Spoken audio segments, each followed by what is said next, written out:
Hi guys, how are you? Welcome back to the channel. Welcome back to another video. Today we are going to take a look at what some people think that actually this is the real CasiOak. Not the GA series that Casio released a while back, but this one, the one we're going to have a look at today. I usually waffle on this channel about how good Casio is. I recommend them in all my videos. I usually say they're so good and they're such good value for money. I actually own 4 of them, even though my collection is not that big and I probably should own more, yet I don't review that many on the channel. Well, today all that is about to change because I just couldn't put this off any longer and I had to do a video about it.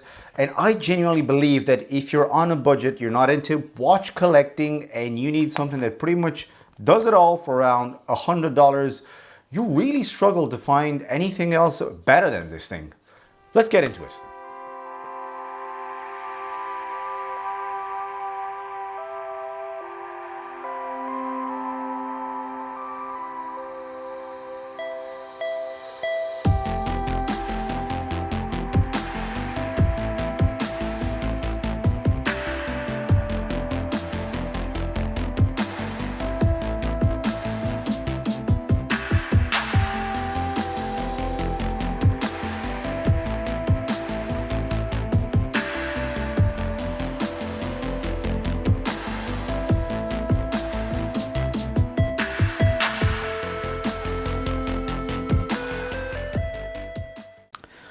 I don't need to tell anyone that when it comes to digital watches, Casio pretty much dominate the market. This is no secret to anyone. They genuinely have watches for pretty much every single budget. But the thing is that as much as we all love Casio, sometimes they are not to everyone's taste. Sometimes you might need a suit or something a bit more casual, something that goes away from that whole functional form factor. Enter the Edifice lineup. To my knowledge, the short explanation is that the Edifice lineup is meant for the day-to-day wearer that blends in your daily activity without looking too sporty, but basically not be afraid to get dirty if needed. The model that I have here today is the Casio Edifice EFR-S108D-7 AVUEF, and I strongly believe that if you're not a mad watch collector or you only want one watch that costs around $100, this is up there in the top 5 watches on the list. Enough waffle, let's have a look at the dimensions.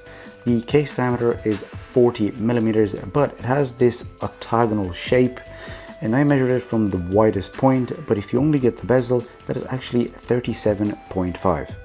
The lug to lug is 44.5, but again, integrated bracelet, and from the longest point here is 50 millimeters, which overall is not bad because the bracelet tapers down. Thickness is 8 millimeters, which is unbelievable. This is one of the many benefits of quartz movements. We have a lug width of 12 millimeters for that integrated bracelet, but let's be honest here, this will stay on that bracelet, and let's just leave it at that. And we almost have an ideal weight, for me at least, of 98 grams. And I'm saying this because I think this feels really well balanced on the wrist.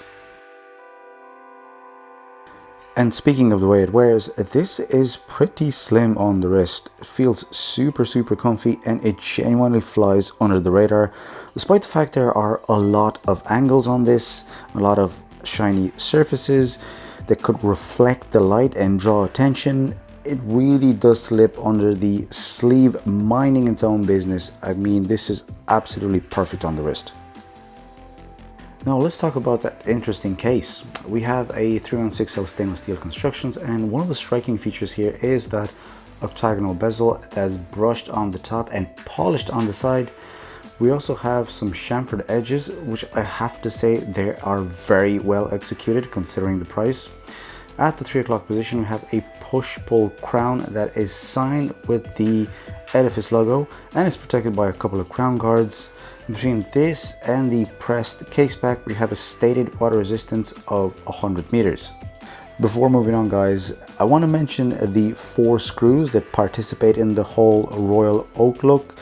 I also have to say that I don't really know what their functionality is, but I really don't care because they look too damn cool. And let's keep in mind the fact that this watch costs $100 and the finishing on the case does not reflect that at all. I mean, in my opinion, this is very, very well done.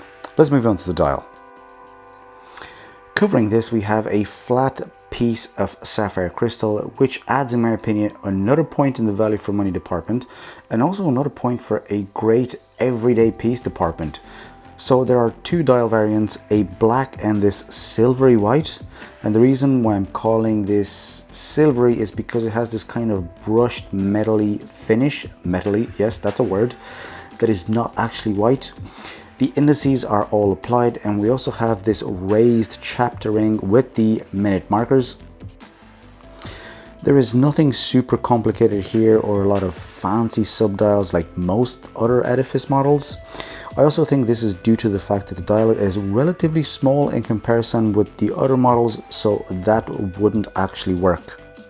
Before moving on, I want to touch on a couple of things here, one of which would be the fact that everything on the dial, all the writing is printed in black, and at the 12 we have the Edifice logo, which is a bit too big, I feel. Not the end of the world, and also actually not a lot of people are fans of this. I personally don't mind it, but this is just my opinion. And lastly, we have the date window, which overall is a very welcome addition, and personally I love to have that kind of practicality and functionality on my watches, but in this case I find that it's a bit too small sometimes and I struggle a bit to see it immediately. Again, not the end of the world, like I always say, given the price, but it's just something to keep in mind. The Lume here is something that was definitely on the cost saving list, and to be honest, I'm not particularly bothered by this given the price. C3 on the hands and indices, but nothing mad, to be honest. I wouldn't even call it functional. The hands definitely last longer than the indices, but I wouldn't go bragging to anyone about this.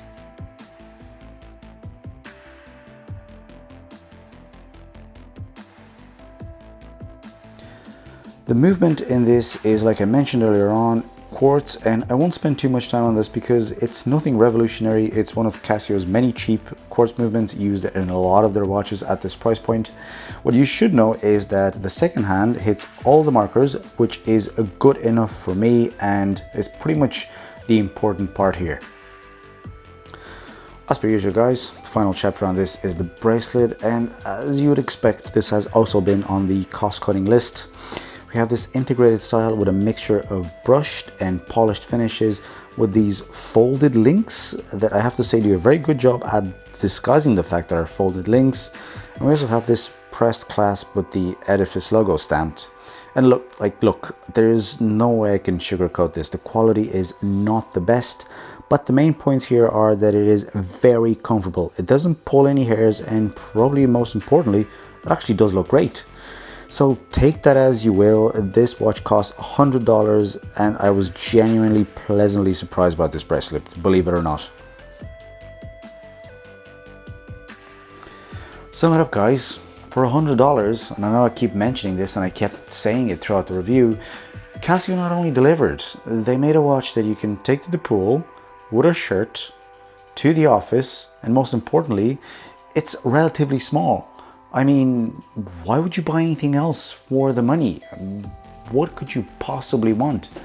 I think that this is what you expect from Casio at this price point, and most importantly here, what I could get is that you don't question it. You just take it as it is and you're just happy. This is one of the reasons why we collect watches, for things like this. That was it for me guys. That was the review for the real CasiOak, and that was a question. Let me know in the comment section below what you think about the CasiOak, or is this the real one like I said. Thank you very much for tuning in. Please click a like, subscribe to the channel, it really helps, and I will see you guys in the next one. Bye.